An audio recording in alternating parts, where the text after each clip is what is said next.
നമ്മുടെ വിദ്യാഭ്യാസ മന്ത്രി വി ശിവൻകുട്ടിയുടെ ഫേസ്ബുക്ക് കുറിപ്പ് ഇന്നത്തെ വളരെ പോസിറ്റീവായ വാർത്തയാണ്. പഠിക്കുന്ന കുട്ടികൾ എവിടെ ഇരുന്നാലും പഠിക്കും എന്നൊക്കെ നമ്മൾ പറയുന്നുണ്ടെങ്കിലും പിൻസീറ്റിൽ തള്ളപ്പെട്ടവന്റെ സങ്കടം പിൻസീറ്റിൽ ഇരിക്കുന്നവർക്കല്ലേ അറിയൂ. പണ്ട് തൊട്ടേ സ്കൂളിൽ നിന്ന് പിൻസീറ്റിലാണ് എന്ന് പറയുന്നത് അത്ര പോസിറ്റീവായ ഒരു കാര്യമല്ല.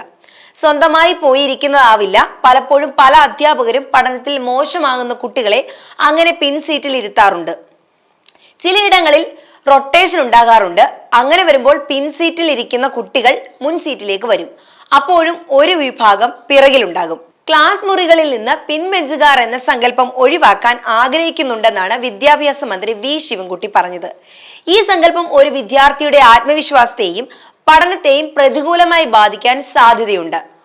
ഒരു കുട്ടി പഠനത്തിലോ ജീവിതത്തിലോ പിറകോട്ട് പോകാൻ പാടില്ല.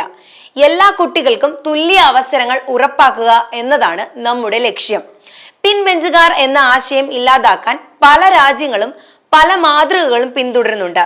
നമ്മുടെ വിദ്യാഭ്യാസ രീതിക്ക് അനുയോജ്യമായ ഏറ്റവും മികച്ച മാതൃക കണ്ടെത്താൻ വിദഗ്ധരുടെ ഒരു സമിതിയെ നിയോഗിക്കാൻ തീരുമാനിച്ചു.